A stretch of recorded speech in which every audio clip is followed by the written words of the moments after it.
my name is H.A.Pruitt and I am the author of Anelthalien, and this video is going to be about marketing your book online using a blog and a podcast.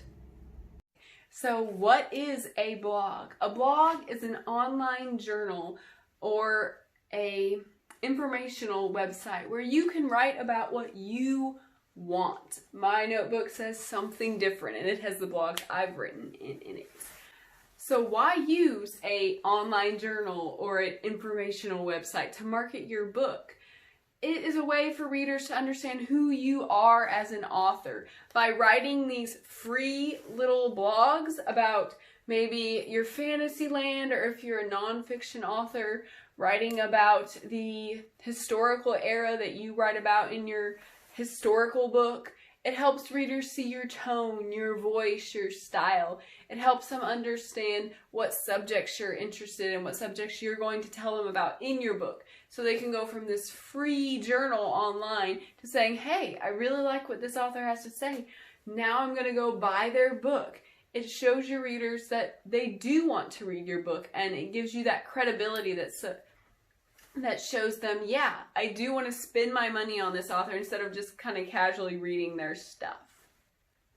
So how do you get started writing a blog? Well, think about what would you write about if you wrote a blog.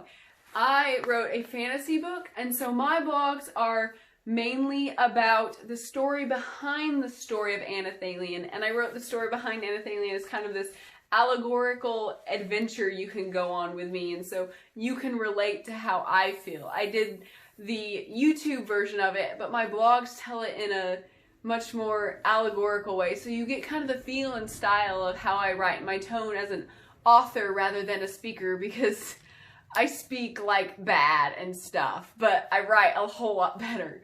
So you can go and figure out who I am as an author. But why write a blog?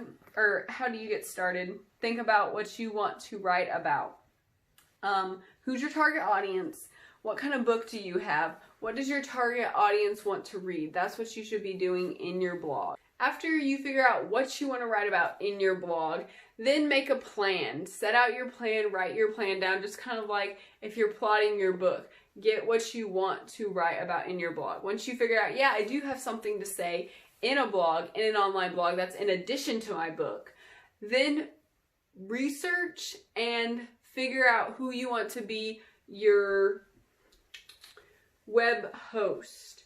Like Blogspot or a website that you have chosen may have a blog. The Wix does have a blog, and it's a very good feature on Wix to have the blog connected to that. If your website doesn't have a blog, or if you don't have a website, then research what different ones are available to host your blog on.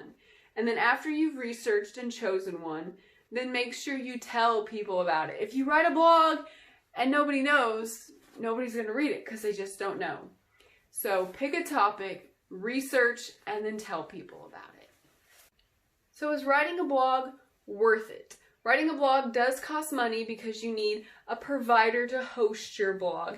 If you've got it in your website, the cost is compiled in there, and so it's not a big deal. You've already got it, you might as well use it. So a blog, is it worth it? Depends again on your target audience. If your target audience doesn't read blogs, then maybe it's not worth it. And that doesn't mean if you write kids books and don't have a blog. If you write kids books, then maybe you could do a blog for parents saying how to use stories to teach children lessons in their life. Parents would love that. So think about, if your target audience doesn't read blogs, would someone related to your target audience read blogs? But if you don't have anyone in your target audience or related, like the kids' books, then you may not want to do a blog. It might not be worth it because your target audience isn't going to read it. It won't help market your book. It won't help your readers get from here to here. Also, is it worth it? People usually read blogs to gain knowledge. Like the ones I said, not a lot of people read my blog because they were just kind of fun and about the book itself. They weren't informational. Like when I read a blog, I'm reading about guinea pig diseases. My husband's reading about how to fix his tractor. We're reading about things like that. Things we want to know, things we need to know, not just for fun. If we want fun, we go straight to the book. So think about, will my target audience want to read what I have to say? Is it something telling them how to do things? If you write maybe a book on prayer, your blogs could be something like 5 ways to improve your prayer life. People would want to read that. But if you write about anethalien and say, well, I'm just going to kind of write this fun little thing, people might be like, I don't have time. I need to figure out how to take care of my sick guinea pig.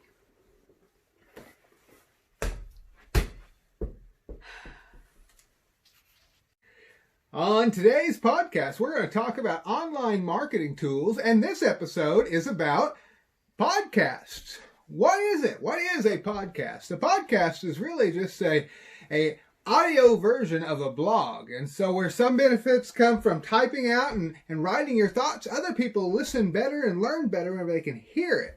And so a blog benefits in that.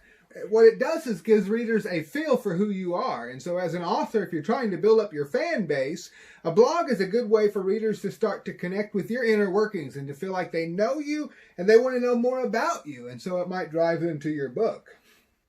And a blog is easier for some than reading. If they can hear it, they can focus on it. If they have to read it, they get lost in the jumble of words. So the question is, my microphone keeps falling. The question is, how do you get started with a blog? Well, first off, you need to have a topic, and that's the big thing. Is so, for instance, if you're a fiction writer, what do you do a blog about? Because you can only do so many blogs about your land, and then you're out. If you're a nonfiction writer, you can probably do a blog about different experiences in the Civil War or different things that touch with your topic. And so that's the important part. Find a place to start with, and if you can't come up with that, a blog might not be for you. Podcast. A podcast might not be for you. Podcast. To get started in a podcast, you really have to research the equipment you need. For instance, a microphone stand that stays still. I should have bought a better one. Look into the computer equipment, look into the recording equipment, look into the sound equipment, the headphones, all the different things that you're going to need for your podcast. The other thing is you have to find a hosting site to do your podcast. And so you could look at something like Podomatic.com and use other sites like them to try and host your podcast. And you got to tell people about it. It doesn't matter that you have a podcast that people don't know. And so make sure that folks hear about it. If you utilize the Facebook or the Instagram or even the email list that we talked about, send that information out. Tell them to be checking out your podcast. The big question, is it worth it? And so whenever you're looking about spending money on some measure of interaction, is it worth it? A podcast can cost anywhere from $90,000 to $5,000. And so you're talking a serious investment. And if it's not worth it, don't do it. You're just wasting your money.